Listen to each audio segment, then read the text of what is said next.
Alright everyone, this is the GameCom 2.0. This is my first YouTube video where you can actually hear my voice, so bear with me here. I realized in the first video I showed it kind of looked like this. So you couldn't see the fact that this doesn't have any wires hanging off of it like some mods that I've seen. This is a GameCom. It's a portable handheld, I believe in 1997, made by Tiger Electronics. It had kind of unique features. It had a touch screen and a internet connection, which I think was a 14.4 modem. But I gutted it, and all that really remains is the outer housing, the controls, and the battery compartment are all original. But you can see there's no wires hanging off of it. It's completely self-sufficient. On the back here, this is a Raspberry Pi B or 2, as it's sometimes called. This is the faster one with the 4 USB ports instead of 2, like the original Pi. That's a little wireless adapter.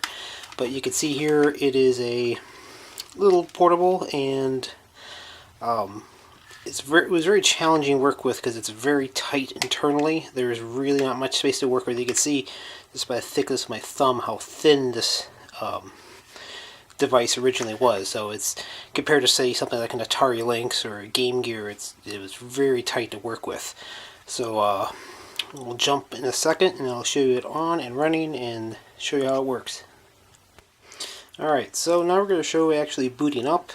On the side here is the volume control, which also doubles as the on-off controls for the GameCom. It was basically this little amplifier circuit, and the handy thing is this little pin right here is the on-off electronics for the amplifier itself. So I just routed the 5-volt power through that pin, so we don't have, you have everything integrated in one spot, so you just click it on like an old-fashioned TV, and, well, if you're old enough, the old TV used to turn on that way. You click it on, and it would turn on. Or an old radio. So, turn it on. This is the usual Raspberry Pi boot up. This is running RetroPie, I believe. I forget what version it is, I'll look it up later. But I had a custom startup screen.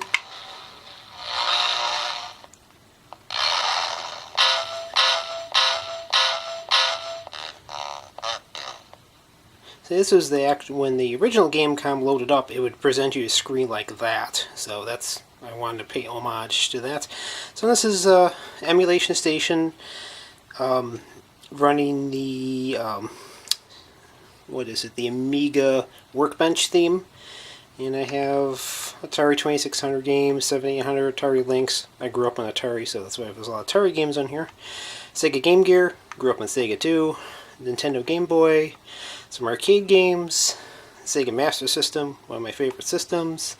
The Sega Mega Drive, aka the Genesis in the United States. Original Nintendo, the NEC PC Engine.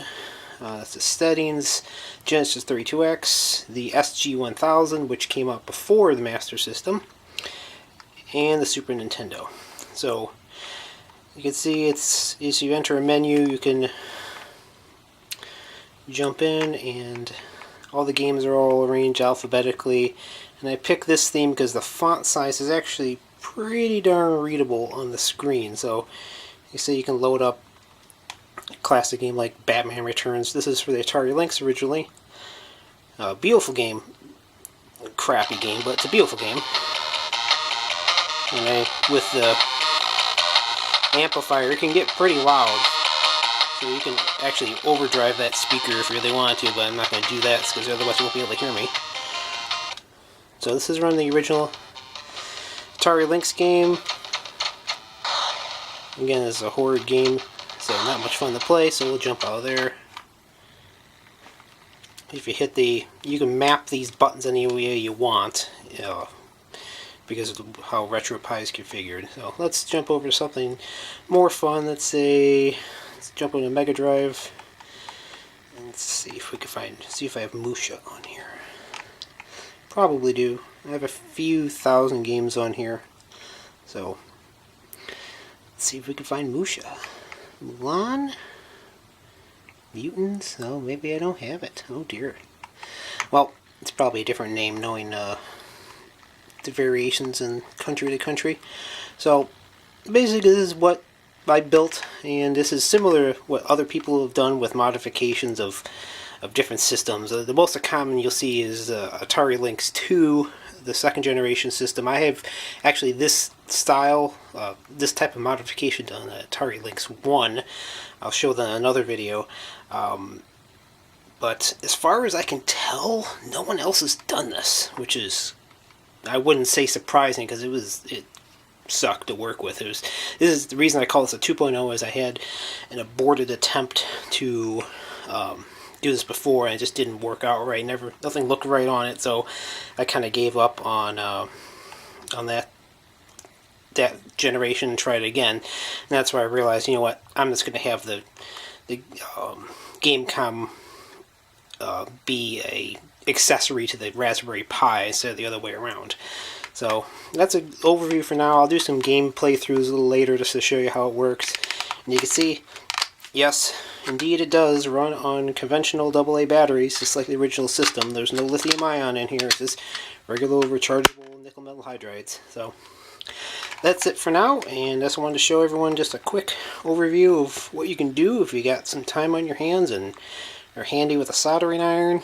You can relive some of your childhood and play some classic games.